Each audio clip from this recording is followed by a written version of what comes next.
خب دوستان، من تصمیم گرفته بودم نقاشی اکریلیک رو روی بوم به شیوه پورینگ شروع کنم که این اولین کاریه که ترکیب هم پورینگه هم تصویری که دوست داشتم و از این به بعد قراره که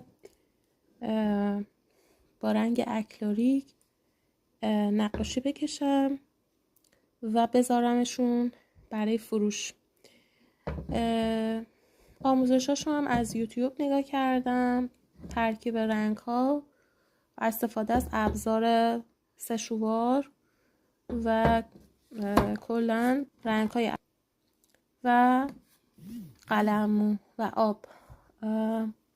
خیلی هم آسون بود برای من و چند روزی طول کشید تا خوش بشه و تصویرم رو کشیدم.